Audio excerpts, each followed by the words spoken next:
today. Did we get it started, Kavita? Yes, we did. We have the Merlin system of recording. So he's got the technology for those of you that know Merlin. So welcome to our first, what we're starting to call Chat and Chew. So we're going to let you chew first while there's a brief introduction, and the whole idea is conversation. What we're going to talk about today is opportunities for social sciences in climate and health, mostly from a research perspective, but also thinking about from a student and education perspective what you'd like to see in SMS, I think, if you want to take it in that direction. So I'm very excited to have Dr. Diana Hernandez and Merlin Chowkwanyun. How many of you know them already? Over half. So I think we're very, there's certainly, Diana has worked in this area in energy and security for some time, and really founding in that area of the field in many ways, so I'm not sure how much she's going to talk about that, but we'll give you a little background on how she came to this field. And Merlin's like in everything, so I'm really, no, Merlin is very, I mean, you're interested in a lot of topics, and so he will talk about his work related to environmental justice and other issues that affect climate. So I'm not going to say too much more. I just want you to know that we're trying a new format, and we'll let Merlin and Diana sort of take it as it goes, but we certainly want you to be asking questions and thinking about this issue. I should say that the idea to do this, Merlin sent me a notice of intent to fund or something like that. It was called from the NIH, focusing on funding research in climate and health. And I think every single NIH institute was a part of this potential call. And so that's why we thought, what more could we do from an SMS and a social science and behavioral perspective as it relates to public health, climate, and health. So, and yesterday I got my APHA magazine, and climate and mental health was the top story. And I was curious about the NIH announcement and found there's so many more resources that NIH has as a framework on climate and health than I realized. So, and certainly NIH isn't the only avenue for funding in this area, especially very innovative, would be funded in different ways. So I'm just going to ask Drs. Hernandez and Chowkwanyun to sit up here. I think they have a plan for what they're going to share with you first. And then, do you guys want to take questions? You'll take questions. I don't need to moderate questions. Well, we hope to inspire discussion and facilitate discussion for sure. as opposed to, Thank you. Yeah. All right. Should I start? And can you hear? Can everybody hear, I should say? I didn't think about needing a microphone. So, okay, Cool. Go for it. Yeah, I mean, if elevation is required, signal, so. I guess, well, first of all, thank you all for coming. It's nice to see so many people in here. And I haven't seen Dr. Hernandez in like 3 years. But I have a soft spot for Dr. Hernandez because when first two people I met here, one was our dearly departed Mark Katzenbuehler, but the second person I met was Diana Hernandez. And we went to like some restaurant on like 163rd or something, and I had a mushroom burger, and you paid for it. So it's always been on my good list. But honestly, one of the most brilliant people here, and I think sometimes we often really bemoan the thick wall between the university space and the world outside of it. And I don't know anybody who engages the world outside of it more than she does. Can I make a quick announcement? Sorry, this is so self-indulgent, but I'm putting together this event next week in this very space, same bat time, same bat channel, same bat room. That's a reference to the 1960s TV show Batman. But it's on a very serious topic, maybe a very, unfortunately too serious topic on Roe v. Wade, and one of the lead attorneys for Planned Parenthood is going to come and talk about the ramifications for the case and also some of the strategies that reproductive rights experts are thinking about. And she helped prepare one of the briefs before the Supreme Court. So I know a lot of you are interested in reproductive rights and reproductive justice, so I hope you'll come hear Madeline Gomez speak. Yeah, I mean, Dr. Sikkema kind of set this up. So I had seen this curious announcement from the National Institutes of Health. So for those of you who are students and are not really sure how public health gets funded, most of it is funded through this agency, the NIH, and it stands for National Institutes of Health, plural. And so I thought it was kind of a curious announcement because, as Dr. Sikkema said, it was not just one agency, the Environmental Health Sciences Agency, that was tasked with coming up with a climate and health plan. All of the agencies were asked to put together something on climate and health, including ones that you might think are kind of far away from climate and health, or at least it doesn't seem immediately apparent why they would care about climate and health. And so I thought this was interesting, and I thought some of the bullet points underneath each of those institutes were also kind of holistic. You know, they were talking about kind of big societal factors and not just more studies on mortality estimates or morbidity estimates from climate change. Now, it's just a framework, and a framework is very different from the actual execution, as we all know. But I thought that was interesting, and so I sent it to Dr. Sikkema, and she suggested this event and said, you know, someone who thinks very holistically about energy production, the consequences of it, climate change, environmental impacts, particularly at community level, is obviously Dr. Hernandez. Do you want to do something with her? I said, of course. You know, I believe public health is a cooperative, collective venture, not some individual thing. So here we are together. My goodness. Yeah. And I have to say that there are several of us in the department that have interest in the environment, although in many ways I'm thinking of Dr. David Rosner, who's sitting in the back. But Merlin, to me, represents the kind of next generation of folks that are really thinking critically about public health in a lot of different realms, and so that he has several interests, difficult to pin down, is to me a reflection of the fact that he's also thinking holistically about some of the most important questions, from social movements and local activism to these kind of environmental questions. And so it really is an honor for me for us to be doing this, to facilitate a conversation that in some ways feels, I ran into Rachel Shelton this morning, and I feel like this conversation is belated. In many ways, we should be having ongoing conversations about what is a socio-medical sciences lens on climate change. It is impacting us every day, from flooding to extreme heat, severe weather. These are things that are that we're living with. These are realities. Our environment has changed. It will not. This is not a question of whether or not this is a future-oriented issue. This is happening right now.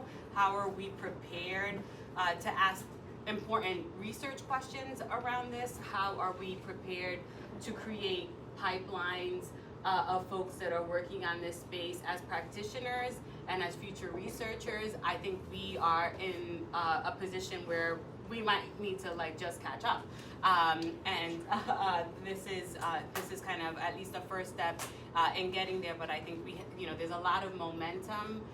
This is not just about funding, but it literally is about people's lives, and many of us here care a lot about equity.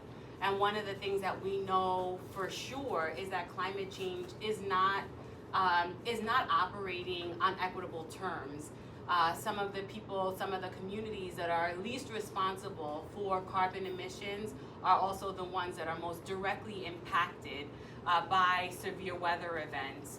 And we see this on an ongoing basis in Pakistan, in Puerto Rico, in Florida. It's the people that are not only directly impacted, but also the ones that are slower to be able to recover, and that they face multiple challenges, including displacement, as people, for instance, in Florida, are seeking higher ground in flood zones. It means that the Haitian community, for instance, is being pushed out of their longstanding communities. Those are social questions. These are issues that social scientists are uniquely equipped to engage with from a public health perspective. So we, as a starting place, and Merlin, I don't know how much we want to get into the specifics, but I think we can kind of look at this framework and see where a lot of the research is already pretty mature. And I would say that's around the exposure and risk assessment. So environmental epidemiologists, for instance, have really been already thinking a lot about, what are the outdoor air quality, concerns, temperature, heat vulnerability, etc.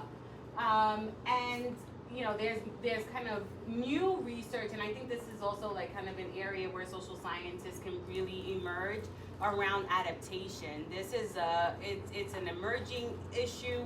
It's really about how are our social lives changing in many ways as a result of climate change. But I think specifically for our purposes in our department, this kind of behavioral and social sciences research and the kind of dissemination and implementation sciences are really the places I think where we can probably do more. So I don't know how much we want to be the kind of talking heads here as opposed to like kind of surveying you all in this more discussion-based format around issues that you care about, that you think that we should be integrating into the curriculum, and also into our kind of research portfolios. Like, what are the questions that we should be kind of tackling, maybe applied to this framework, but also just in general on the topic of climate change and health. Ron, as usual. As per usual, things don't change that much. I'm interested in the question of whether work on sort of the politics around climate change and the politics around policies that could mitigate climate change is frameable in a way that would be appealing to the NIH. I mean, if you call it political science rather than politics, it is a social science, but that's. Bob? Yeah, I completely agree. Maybe fully met this institution because NIH very clearly is not going to fund the revolution. At some point in time, you have to get into discussions of power, who gets to determine how land is going to be used, the right of eminent domain is really changing the nature of the city. The reason why African American investigators have a 20% less chance of being funded by NIH is not because we're stupid, it's because we always ask for the wrong things. We're asking for the possibility of organizing communities in many instances to deal with all the issues that I think are neatly displayed there. So she moves to New Jersey, moves back home, and all of a sudden has about $600,000 in funding from private foundations where at least, as Rod has pointed out, the politics of thinking through the science that we're working with is at least possible. But I really do believe that the limiting factors with NIH, I'm speaking as a former federal program officer in a grants-making agency, there's a real limit on how much you can challenge power structures to deal with the issues that are there. Because people aren't suffering because they don't know better. They're suffering because they're in situations that they really aren't in a position to change. Yeah. I mean, I couldn't. Should we respond? Yeah, it's supposed to be a conversation. It's a conversation. Yeah, I couldn't agree more, and I think I'm sitting next to somebody who does very outside of the box research in many ways. I think some of it is a long game. The orthodoxy, as Dr. Hernandez said, in climate change research is environmental epi and mortality estimates and modeling of mostly what we would call downstream factors, much less so on the upstream factors that are less easily quantifiable. And I think the other dominant discipline when it comes to policy is actually not political science, it's economics. Econs run the show when it comes to climate policy, and mostly doing kind of cost-benefit type of calculations and calculations on the social cost of carbon, etc., which are all very useful, but I think is not the only issue that one should be thinking about here, especially if you care about equity, etc. So it's definitely, I've always believed that change in thinking happens on the edges and then it gradually leaks to the center. Yeah, which is why I feel like the philanthropists are more likely to fund some of this work, right? But there are also institutes where some of these ideas are a bit more ingrained, and I'll say that NIEHS, the National Institutes of Environmental Health Sciences, has for a very long time integrated a community component, and in fact, they mandated it at some point.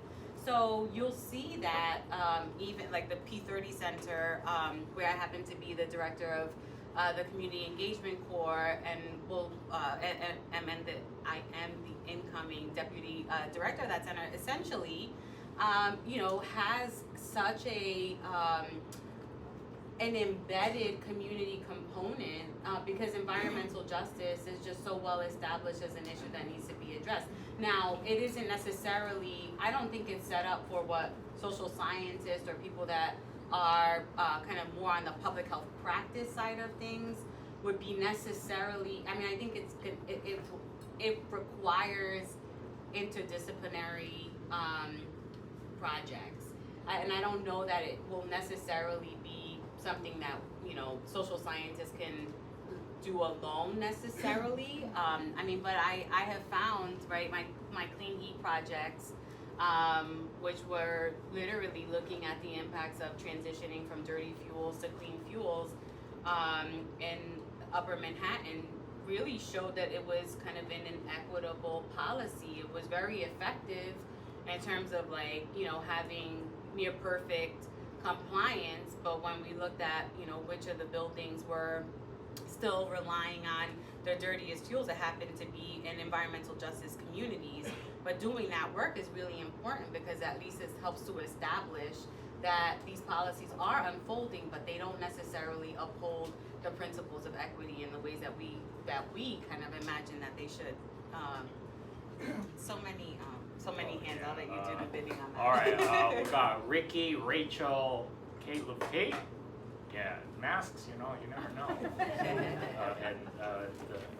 don't know. Okay, great. So we'll go 4. Oh yeah, okay. David. All right. My question is derailed, so you can come back to it, but thinking at the local level, I know that Dr. Hernandez, you work in your research is in the south part of the Bronx as well as Northern Manhattan. What are your thoughts on congestion pricing and the unequal environmental impact that this is probably going to have if and when it's implemented on the South Bronx in particular? Well, I mean, first of all, it was delayed, right, because of the pandemic. And yeah, I mean, I think it's a research question, right? I mean, I think the fact that there will be communities that are disparately impacted by, this is a question on congestion pricing if people didn't hear, by not being able to, kind of drive freely in, parts of Manhattan that actually are pretty congested and where air quality is problematic, but that these communities end up being, burdened is an issue. I think though what's very interesting to me about congestion pricing is that when this was first proposed a few years ago, the question about these unintended consequences that would affect communities of color and low-income communities and other EJ folks wasn't really on the table. Now, it's we're going into congestion pricing knowing that this is an issue, and how do we adjust for that? And what are the kind of additional factors that can be incorporated, but also knowing that this is going to be a kind of a central research question. I mean, we were planning a project on congestion pricing 4 years ago with equity at the center. So, I think that now as it's really unfolding, it's not so much about having to establish the empirical basis for that, but it's just kind of now we know that there are these implications that can flow from these policies. So I don't know that, I guess I'll just say we don't know exactly what that will look like. We're anticipating it. And I don't think that it's just people that are in the know. I think this is now normalized so that many people are anticipating and planning for and trying to make adjustments, right? Those are policy decisions, though, not so much research. Well, not to limit this conversation to research, but I'm just saying that in many ways, like, the action to be taken, I think, is sitting somewhere maybe outside of academia. And that's, you know. I might just add to that the dimension that you raise, Ricky, this local dimension is one that is often a little sidelined in kind of conventional research. That is the actual experiences of people on the ground, including in this neighborhood here, which is a very climate vulnerable community given how close it is to water. So I think that's another possible thing to look at. I think sometimes in a lot of the conventional climate change research, you get a lot of statistical aggregates on harms in a very big picture sense, which is incredibly useful and important, but not a lot about what actually happens to the person who is living 1 mile from a coastline in NYCHA housing, you know, which is the case actually for many New Yorkers. Rachel? Yes. This is going back to kind of the point Bob brought up about funding and kind of your point, Diana, about this being kind of about the long game in terms of research and research funded. So I attended yesterday and today's excellent policy implementation of science training at NYU, and a lot of the focus has been discussion around how do we do this with a focus on equitable policies.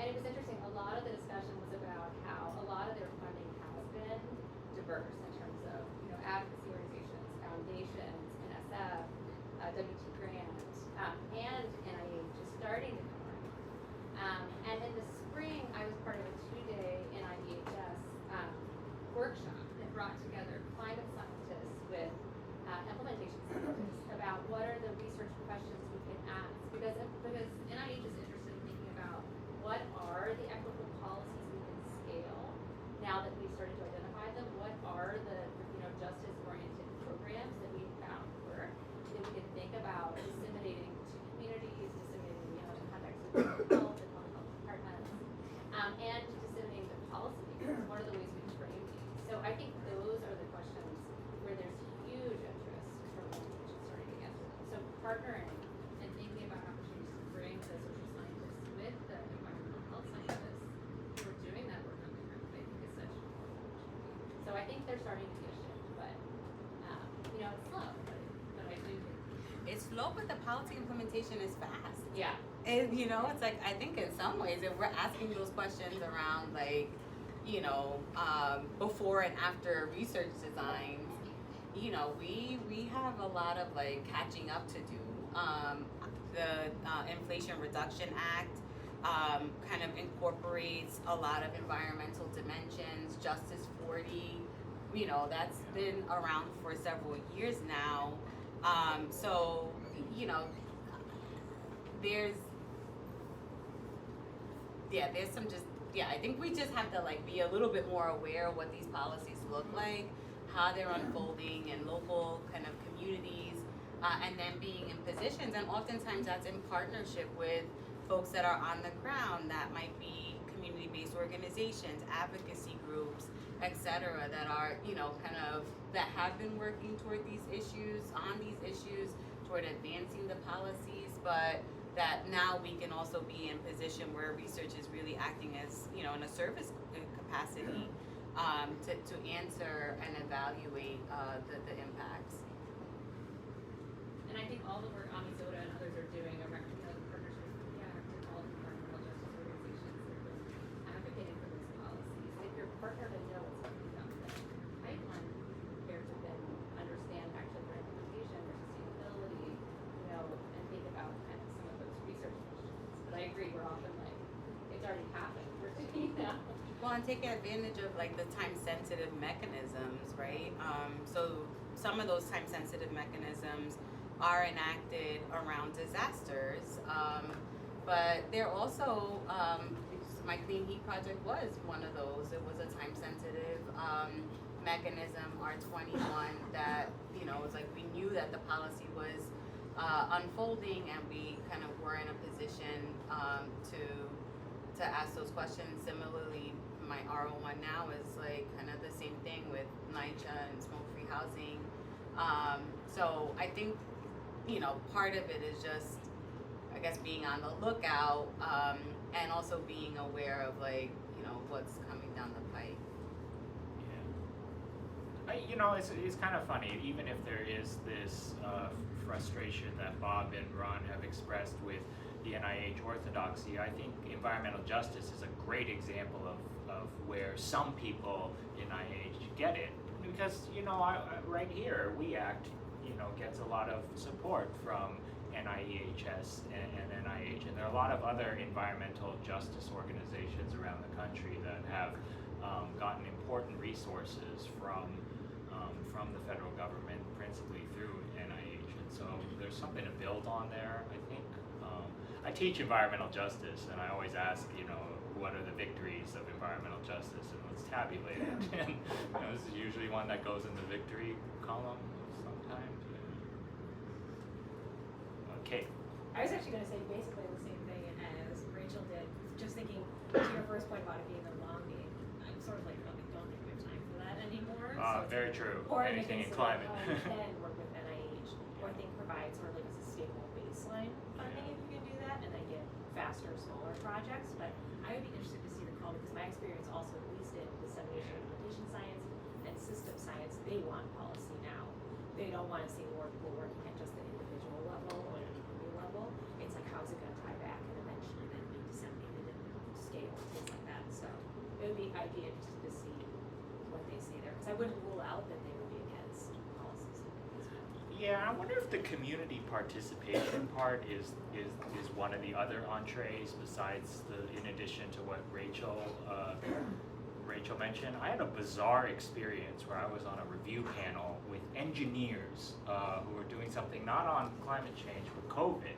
And I thought these engineers would have these narrow technical, wastewater treatment invention type proposals, and that was going to carry the day. And I said, I'm just going to vote down I'm going to go for the social ones and make the argument that the social ones are important. And to my big surprise, some of the most, if you just look at what they do, some of the people you would think have the narrowest, smallest perspectives were really angry at the grants that had no community component to them. So, I kind of smell something. Yes, you've been waiting for this. Then the other side of the Oh room, yeah, and then Merlin. David, yeah. Kavita and Kavita, yes. Kavita. Oh, Hey. Hi, so I wanted to, and I don't know much about NIH funding or anything for that, but kind of want to expand the debate outside of the US to other countries as well. I have done some research on climate change migration in India and Sri Lanka, and I found that a lot of what you mentioned specifically about doing rapid assessments is very common. But in countries like India, and I'm pretty sure other countries, I can only speak for India for now, is that climate change has become such a part of everyday life that it's just something that people expect every year. Flooding is going to happen every year. So, for instance, my research was in Assam in India, and there the communities know that every monsoon they'll be flooded and keep going back because of lack of space in the floodplains as well. So what's really interesting is that some of the communities, specifically women in tribal regions in Assam, have come up with community-based adaptation strategies that are not informed by government, that are not informed by other policies, but they just within themselves know how to cope with it, maybe building houses on stilts or any other. So I think that would be a very interesting domain to also explore, which I haven't seen much in Colombia. I'm also a first year MBA student, so it's possible that I don't know a lot about the research that's happening here. But I think in terms of adaptation, community-based adaptation strategies, that's something that we can really explore, that I know a lot of developing nations are doing now. And also, in countries like India are now starting to come up with a lot of data on climate change. The India Meteorological Department is coming up with climate change data, flood data, drought data, but we're not really utilizing this in a strategic way to do interventions. So it'll be interesting to go outside of the US and see how other countries are using or dealing with climate change as well. Yeah, I 100% agree. I mean, it's called unfortunately, it's called the National Institutes of Health, and there's a certain amount of parochialism. I think I'm guilty of it, of only focusing inward. But it's probably imperative to focus outward, given how much U.S. profligacy is responsible in some ways for.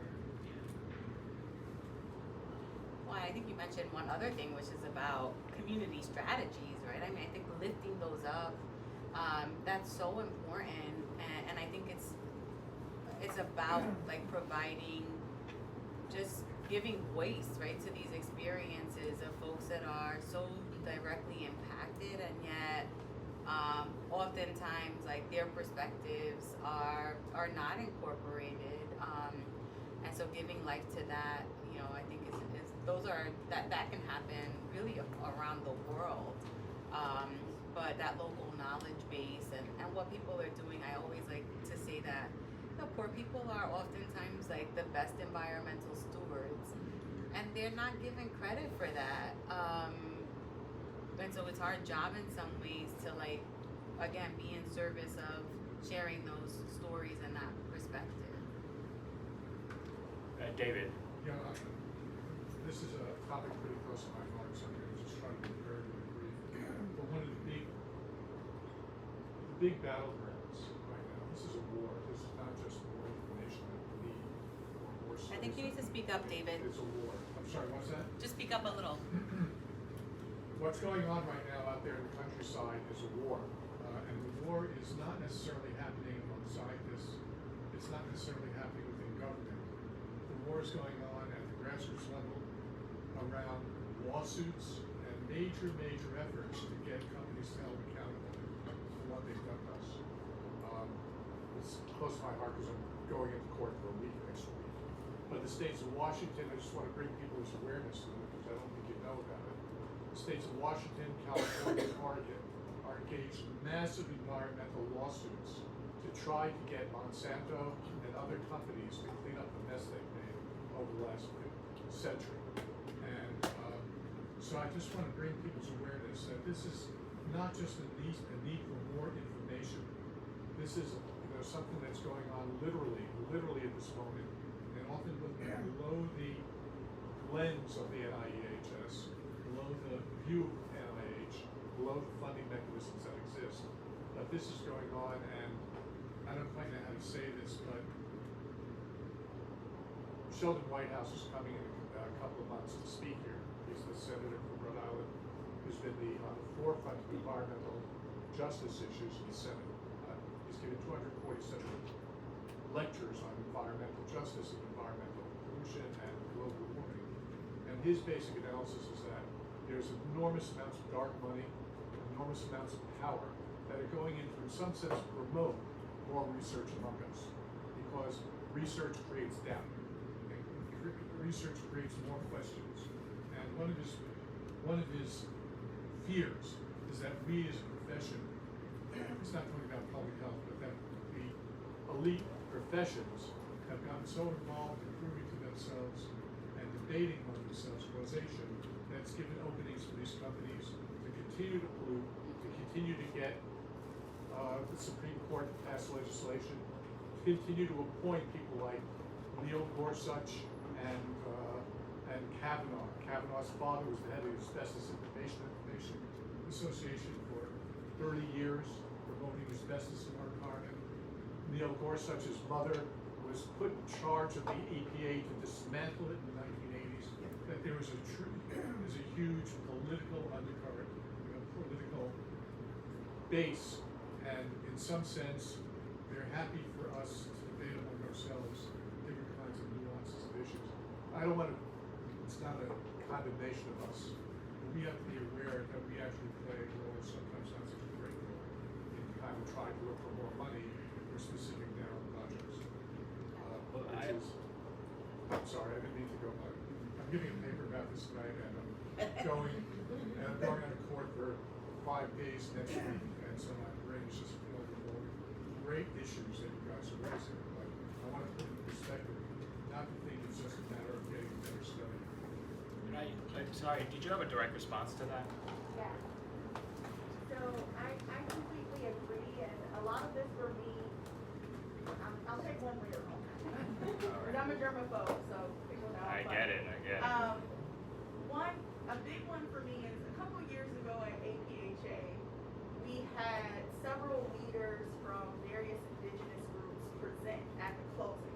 Yeah. And they sort of laughed at our new focus on climate change because for them, it's always been this kind of experience. And I never forget Queen Ket of the, I'm forgetting, the Carolinas and Florida, that the, Not Cherokee. no, these are black people who were able to succeed. Gullah. Yeah, the Gullah people. And she was talking about how these scientists come to her and always ask her opinion on how they've been able to survive along the coast of the Carolinas and Florida, and how she talked about being spiritually in tune. And that always rings true for me. We do a lot of ahistorical science where we refuse to know that this stuff is rooted in racism. But we also do a lot of spiritual research where we refuse to connect all the dots, and then we come to a place where we're like, it's an emergency situation, where's the policy that will save it? When really what might have saved it was actually healing the earth, healing the people who are inhabiting that earth. So there's always like a different approach if we think of it more holistically, but that is something too. I feel like we're at a different kind of war too. It's not just corporations, but the way we think about the world, we're at war with ourselves with that. And that's why we can't do the science and the work that we want. I couldn't agree more. I mean, I want to do a slight. I mean, I had said one concern I have with the NIH's huge interest in climate and change and health is that all the money ends up going to derivative studies of the sort both of you and David have mentioned, and ones that in some ways might even be condescending and insulting to people studied. I might flip the script slightly to see whether we can see some potential in it. And here, Dr. Hernandez and I had an interesting conversation yesterday. So I'm going to ask you to speak about it in just a second. But here's what the conversation was. So I think a lot of the tensions that are being brought up are fundamentally reflective of tensions within the environmental and climate change space between, is this fundamentally a political issue about power, inequity, racism, and other forms of marginalization, or is it a technical engineering problem to be solved that way, or something, or a policy and technocratic thing where you turn some knobs and then, you solve the problem. And I'm kind of haunted and reminded of this exchange, a friendly exchange that I had with somebody I really admire, and I think Dr. Sikkema, you were there. But the climate change czar for Biden came to Mailman as the commencement speaker last year and met with a group of us who had some environmental interest. And so, they said, Merlin, do you have a question? I said, all right, well, I've got some questions. I'll ask the one that's at number one. And my honest question was, what do you think Commissioner, about all these young people who are suddenly very interested in climate? I think both for principled reasons and existential reasons, who are involved in groups like the Sunrise Movement and have rallied behind the banner of the Green New Deal and the Green New Deal framework. And she was not crazy about it, and she thought they were kind of unreasonable and making unreasonable demands and things like that. And so that always struck me as kind of from somebody I admire, an indicator of this tension that we've been talking about. I would say the flip the script section is that some of these activists I've talked to are really savvy and smart. Like, they read this science stuff. They can tick off like articles and peer-reviewed science, and it has actually helped bolster their moral credibility, but also their credibility when they enter political spaces. Like, AOC is a huge proponent of Green New Deal, more holistic frameworks. Her staff knows their stuff, and they get the stuff from activists who are also really savvy from this. So I know you've had some interactions. with the Green New Dealers. I mean, sometimes yes, they do stuff that I think is fundamentally maybe not so productive. You may have seen this thing where some of them threw tomatoes at a Van Gogh painting. Maybe not do that, but you know, I don't think that's actually that's actually what most of them are like. I've found them to be very serious thinkers, both politically and scientifically. I know you've had some interactions too. It's just an anecdote, right? Many of us write papers and we don't exactly know, like, you know, who reads them. And so it happened to be, and I was telling Merlin this yesterday, that I was at a Green New Deal conference that was put on by GSAP, the Graduate School of Architecture and Planning. And I asked a question, I introduced myself, you know, whatever, and the AOC's chief of staff happened to be on the panel. And then we spoke after the panel, and he's like, "Oh, Diana, you wrote that paper about the families in Boston, and you know, like, and energy insecurity, and you know, whatever." And to me, like, obviously the Green New Deal, and talking about equity issues and combining the kind of questions around, you know, housing improvements and now what is called housing decarbonization, from an equitable standpoint is very much like front and center. Like, my work has been doing that for many years, but I was tickled by the idea that like AOC's chief of staff not just like had read my work, but like actually just, you know, like pointed out like my research design and stuff. And I was like, okay, like this is this is useful, and that's a qualitative study, right? So I think that this is another piece of like the evidence base. Like, people that are really on the ground and working on these issues are not as, they're a bit more agnostic when it comes to research methods, and actually much more appreciative of some of the qualitative work too, because that is what is capturing people's lived experiences, right? That it isn't just about the models that are really sometimes inaccurate. Like, I mean, when it comes to energy efficiency, for instance, it presumes a lot about people's behaviors that are really kind of misinformed and really inaccurate.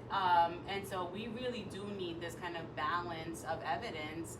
And it was, to me, that was kind of an interesting example of how that can play out. But I thought you were going to, so I have another little anecdote, and I think we're kind of on, is this Until 1:45, but we have a few other questions. Okay, we have a few. Go ahead. So I'll just share this one other. You know, as I've come to like take a little step back on, well, what does it mean to like do work that's outside of the ivory tower? I mean, first of all, as someone who doesn't necessarily subscribe to the notion that the ivory tower was meant for people like me, you know, I've always been a bit of an outsider, and I still, you know, even with tenure, feel that way. So I don't know, and that's not about imposter syndrome, because I know that my perspective is a valuable one, because it is actually very different, and I think that, you know, I feel pretty comfortable about that. But I've started to, you know, kind of think about, well, what is that? What is my work really doing, right? I can't really say that I'm doing CBPR in the community-based participatory research in the ways that it's kind of been traditionally done, and that like kind of, you know, doing this formula. But my work really is, and my lived experience is community embedded, and it's community grounded. So I happen to sit on the New York City Environmental Justice Advisory Board. I was appointed by the previous mayor to serve in that capacity, and you know, one of the things that we're doing on that board is reviewing research. And I remember just very recently kind of going over this environmental justice research report that talked about parks and green space. So, you know, of course, if you're just modeling, you could look at green space and say, well, spatially, this is, you know, places like Northern Manhattan and the Bronx are doing very well. But in my lived experience, I know that these parks also present a lot of other challenges. Speaking of Mindy Fullove, who really elevated the question around how parks are used and what they represent in communities. And in my community, for instance, The parks right across the street from Yankee Stadium, right? Like this like multi-million-dollar, multi-billion-dollar franchise, or I mean, it's so poorly maintained. You just have like trash all over the place and rats all over the place. And when it gets really hot, instead of this green space acting as a respite from extreme heat, it has no shade, and so nobody's there when it's extremely hot. And so this is why having, a diversity of experiences and perspectives in guiding some of this work, right? So guiding the research, but also being on the checks and balances side, just like Merlin talked about, like sitting on a review committee to decide what's a worthy project, but also when you're evaluating, in this case, like a report that will ultimately land on some recommendations, it's important to be able to add those perspectives, right? To trust your own experiences and value those, especially when they are not necessarily kind of the mainstream ones. And it's a small example, but I hope it provides some license to say that some of the questions that might be like irking you right now, like those are the ones that we need to like pursue. And eventually you'll be on the other side of like totally, commanding, like space and like being okay with taking up that space. But for me, it took a while. But now I'm like just so assured that these are the important questions. It's not just about evaluating how much green space there is when in public housing there's plenty of green space, but it's all fenced off so people can't actually use it. Those are the real things. Those are the real questions about like actually providing access to the things that we believe are beneficial to health, right? That really make that link between green space and public health. If it can't be used, then it is really useless, Anyway. No, I think this is a great example of at once how social science sometimes unintentionally can be harmful, right? In actually giving a very wrong rendition of the world and how people live through it, but also a fantastic example of how social science can mitigate harm if it actually wears a different kind of set of lenses and asks the right questions and uses the right methodology, and has huge consequences. The consequence being, do policymakers pat themselves on the back and say everything is fine versus, wow, everything is in fact not fine despite what this GIS spatial statistic says. So this is an excellent example. Oh, I'm sorry, Gavita. She's No, I always jump on you, Merlin. I tell my class every year that. I think you're looking that side. Yeah, Well, I know, it's hard. I'll look on this side. This was terrific. I just wanted to quickly add to what both of you were saying, which is that I think one of the problems is if you think about climate change as a moment of exception, right? Instead of seeing it as a moment of continuity, then you will basically it takes up a political and public imagination, which is very brief. But I think when you speak to communities on the ground, they see the links and they see the complexity. But when you see it as an exception, policymakers, the big data sciences want simplification. While those who are, I think, part of communities actually see the continuities from the ills before, that they've had a lack of access, like Diana was saying. So the problem is, I think, that we have so many people now saying everyone works on climate change in some way or the other. They're all welcome into the field, but it also makes it out to be a crisis which has just come up and everything needs to be put there and it can be treated and healed very, very quickly. So I have a problem with this crisis mentality in a way, because I think it ignores the longer structures and exactly what Diana was saying, that people actually on the ground see this. If you go to environmental communities in India who recurringly had floods, they see the catastrophe getting worse and worse, but they've been living through this for some time. And I kind of feel that those of us who are more privileged suddenly see this as something that's dawned, and as something that can be set right. So the state of exception is a kind of problem for me, because it means everyone just comes in and the attention is drawn only for that moment when you feel you can. And then you need numbers, right? Give me one number that I can sort out. And it's like the big global health programs where you need a magic bullet. So that is the kind of problem which I think all of us have been pushing back on, and we know in global health. But I kind of don't want to see that as a problem that comes up in this area as well. I mean, it reminds me a little bit of like this whole health equity tourism issue too, right? I mean, it's a parallel, you know, like people just kind of, they've been on some other, you know, working along some other path, and then all of a sudden 2020 hits and they're suddenly interested in issues of equity. Same thing with climate change, right? I mean, some of these environmental issues, and then the environmental, AJ, I think, was mentioning the whole idea of like environmental stewardship, which I, you know, these are things, right? The relationship that people have to the environment, you know, is very different in many different places, and yet, you know, I think it is very tempting, right? All this money coming into climate change and health, like, you know, how do we set up new questions? But I think we have to be honest about like how we are approaching this and making sure that it isn't just like this like quick, you know, deviation from a path.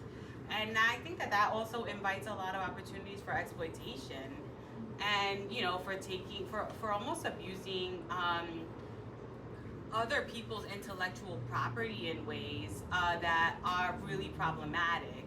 And so we need to be careful about how we go about that work and make sure that, because the relationships that are necessary to do the good work are also, they're long-standing, and they can't just be so transactional and opportunistic and beneficial in one, you know, like to one side of the relationship. I think that really is about establishing these kind of longer-term connections with folks and communities, etc. So yeah, I mean, I think it's a cautionary.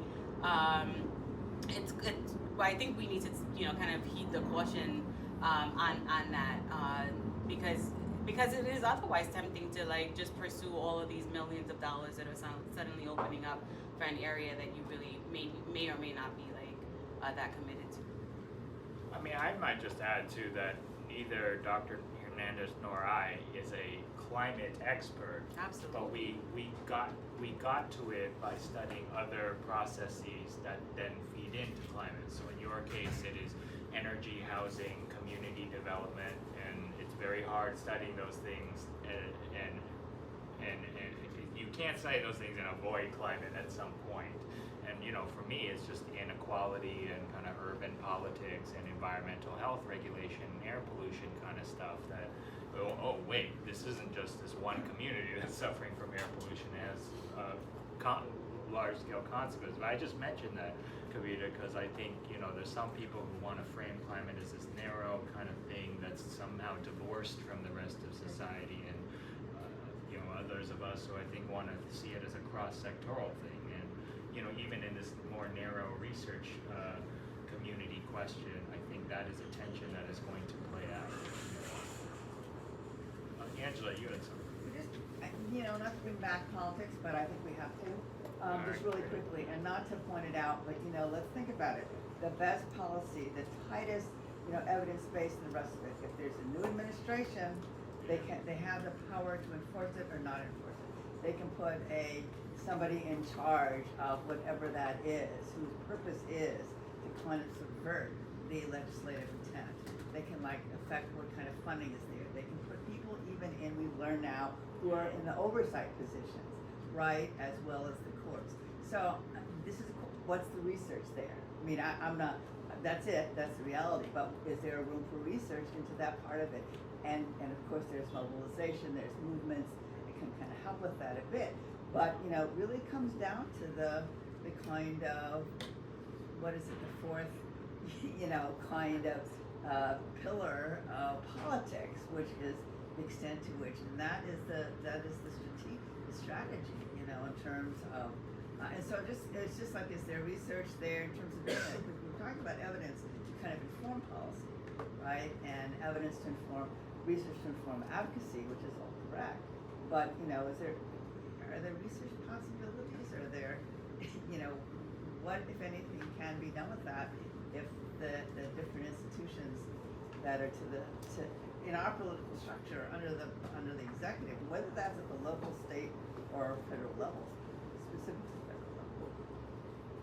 I don't think research is like this panacea miracle that is going to counteract, you know, huge, disturbing, proto-fascistic currents in our society. But I will say one thing that is striking. When I talk to young people, there's a certain kind of cynical, usually a young person who says, you know, F this world, it's all going to hell kind of thing, you know, nothing changes. And I don't think that's true in the past 10 years. totally Like agree, by the way. if you look at how the window has changed on climate change just through public opinion type of science, it's huge. It's a huge change. Like 10 years ago, most people thought climate change was real, but they prioritized it as a very low priority. Now it is a high priority. I don't think any of this stuff or Inflation Reduction Act happens without those young kids that, you know, Gina McCarthy had some ambivalent feelings about. So my only answer to that is I do think there is some kind of public opinion shift, including among Republicans who are young. Like there's a huge generational skew in what people think about climate change that may be important. Sorry, Kay, I know you had your hand on Melissa too. I think we lost our sustainability expert, I think. But I was gonna say, this is an example of where we can learn from communities that have been through climate crises or other diseases like COVID. I feel like we should have learned a lot from past epidemics in other places. But in this case, I think the sustainability work and other health research issues or other environmental issues, I think it involves, you know, that's why the work from the community level to the policy level and back down. Because if you have the community base to carry stuff on while administrations change, they can't change everything if you already have buy-in at the individual community levels. So I think that's where like the spread across these type of levels come in. But again, I feel like that would have been helpful to have the sustainability expert Rachel Schultz was here. I think Melissa had one more. Yeah, and then conclude after that. Yeah. That's great. Yeah, I've been waiting for a while. So, Sorry. you know, in hearing the discussions, you know, we've talked about the poor, we've talked about racially minoritized, and I just wanted to spotlight the sick as well, because they're often the first to die in a climate disaster. And this is a case where I actually think the NIH framework could actually play a role in downstream investigation and thinking about sustainable biotherapeutics for people managing chronic illnesses, medical equipment that doesn't depend on electricity, biotherapeutics that doesn't require sterile water. This is another example. Psychotropic medications, they increase your sensitivity to heat and sunburn, and so there's an increase in heat-based psychiatric hospitalizations. And the assumption is people need shelter, but it also could be confounded by indication because medications do increase susceptibility to heat and stroke. So I do think that this actually could be useful in creating sustainable, again, biotherapeutics for people managing chronic illness and mental illness, and just thinking about, you know, long COVID crisis with the mental health crisis going on, with the climate crisis in a sustainable way, could be, you know, something NIH focuses on. But the shift has to be away from profits and more towards sustainable action. Hear, hear. So you want to summarize and conclude, or just applause, Diana? Do you want to make a last comment? Well, I mean, I'll just say that I hope that this is really just the first of many. I mean, we didn't hear so much from the students, but would love to hear about what this looks like for you in terms of your interests, and you know, like on the teaching and learning front. You know, like what do you need to be kind of equipped to go out into the world and do. I think we need to know a little bit more about that. The course that I designed with an architect on energy equity in the built environment is not taught at Mailman because I never really felt that there was enough demand. I mean, what needs to change in terms of what we teach that really kind of serves your purposes? I think that that's an open question for me, but I hope this is, again, you know, more to come. No, totally. I mean, I wrote down some adjectives for what we think a climate agenda research or non-research out in the world would look like. And I put, I don't know, this is like those refrigerator magnets where you put the word, but you know, it's upstream, it's political, it's long-term, not an ephemeral little shortcut thing. It's cross-sectional and it's attuned to actual, you know, actual people who are affected by this, not just putting them into an statistical aggregation. So those 5 things are what I take away from this. Well, let me just, shall we conclude? So I want to thank Diana and Merlin. I think hopefully you like this different format. We try to engage and think and have much thoughtful and potentially, not heated, but passionate points of view, which I think is excellent. And of course to have two two such talented facilitators and experience at the front was essential. So thank you.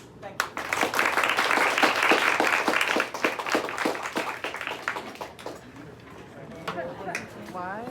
No, not yet. I think this is pressing on the screen, so we can't really stop it. All right, we'll